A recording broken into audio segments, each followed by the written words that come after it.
Bismillahirrahmanirrahim. Assalamualaikum warahmatullahi wabarakatuh. Perkenalkan, nama saya Dini Nurfianti dengan NIDN 3414117901. Saya dosen program studi pendidikan profesi nurse.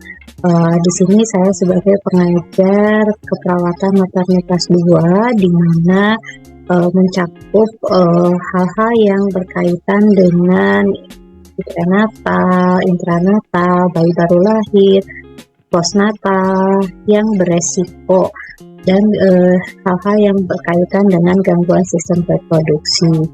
Baik, di sini saya akan memperlihatkan untuk RPS keperawatan maternitas 2.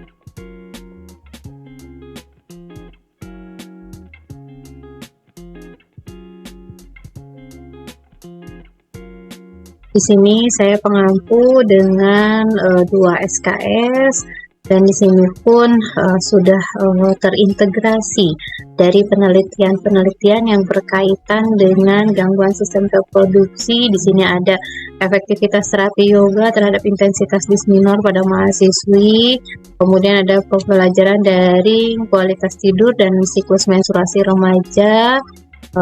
Kemudian pada saat ini yang akan saya sampaikan kepada mahasiswa yaitu berkaitan dengan gangguan asuhan keperawatan pada sistem reproduksi, di mana kita mengenal kasusnya terlebih dahulu, kemudian apa itu salah satu penyakit ataupun kasus-kasus yang berkaitan dengan gangguan sistem reproduksi. Baik, selanjutnya kita lihat video pembelajaran pada asuhan keperawatan gangguan sistem reproduksi.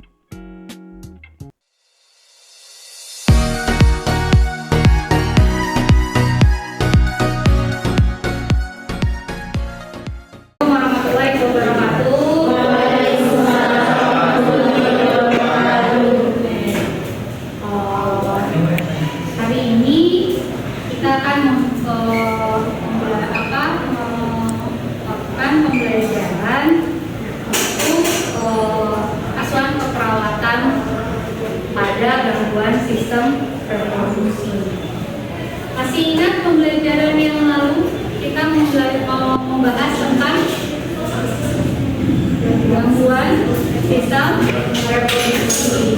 Apa saja? Gangguan pada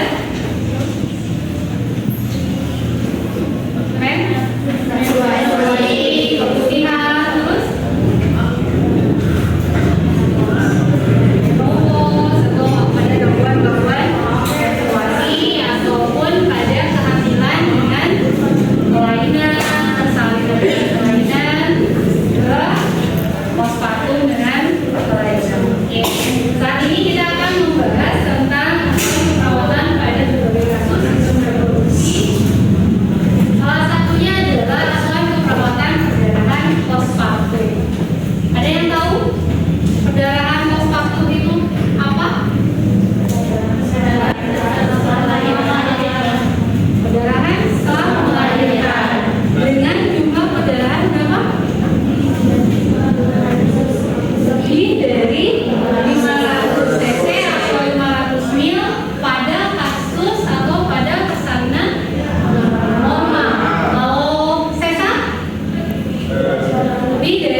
keluarga atau penanggung jawab. Kemudian riwayat kesehatan sekarang, kalau kehilangan perdarahan itu ditandai dengan apa? Ibu mengeluh pakai menstruasi, ucap ya, dilihat dari bentuk kita. Kemudian pusing, kemudian nadi lemah, ya, tekanan darah juga bisa turun, ya. Kemudian riwayat kesehatan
catatan kehamilan dan persalinan dan perhatikan potensi, perhatikan apakah terjadi potensi atau takikardi atau pantau masukan, kemudian berikan lingkungan yang aman dan lingkungan tersebut. Evaluasinya apa?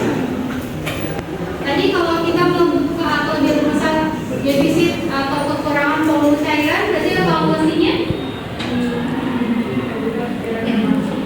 kebutuhan cairan AD2, kemudian perfusi jaringan terganggu. Yang bisa menjelaskan kembali apa itu pergerakan pospatum?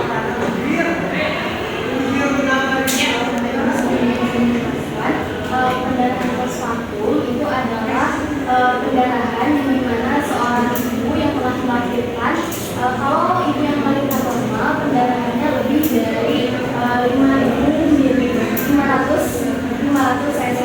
Kemudian jika lahirkannya melalui sesar atau operasi, itu pendarahannya lebih dari 1000 cc.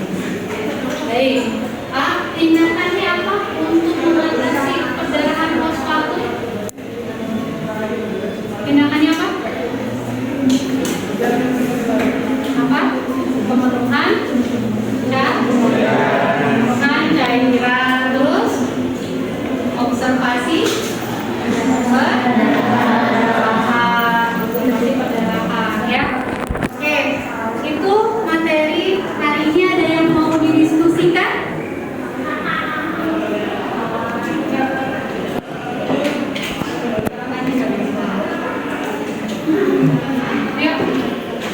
Yang mau didiskusikan? Ada yang didiskusikan?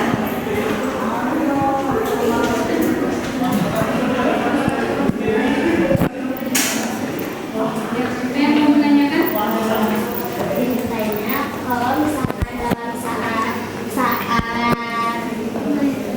saat melahirkan, pendarahannya itu terus menerus. Terus cara penanganan pendarahan itu seperti apa jika setelah pemenuhan cairan dan observasi pendarahan itu sudah dilakukan? Oke, baik. Ada yang mau menjawab? Apabila terjadi saat persalinan, kemudian terjadinya perdarahan terus menerus, apa yang harus dilakukan? Tidak bisa dihentikan perdarahannya. Langsung kasih obat? Tindakan awalnya?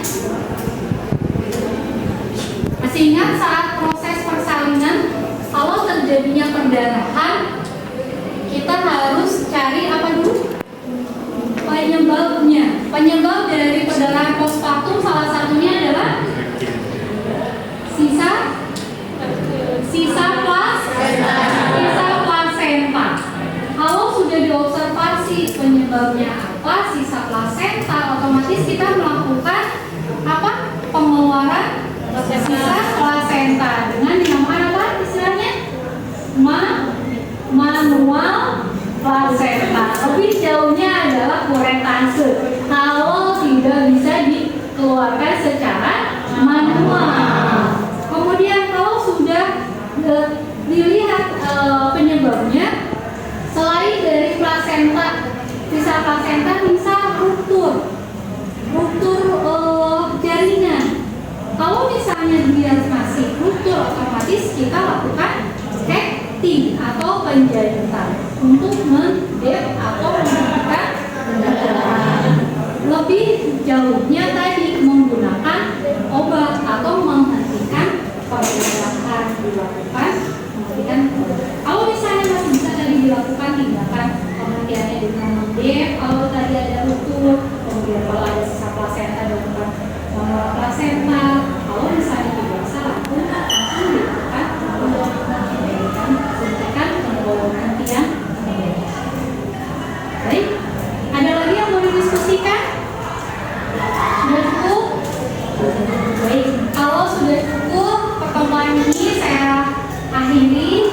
Nanti pertemuan kedepannya selanjutnya kita akan menjelaskan tentang upaya promosi kesehatan atau upaya promosi keperawatan kita pada kasus-kasus dengan gangguan sistem reproduksi. Baik, saya akhiri. Assalamualaikum warahmatullahi wabarakatuh.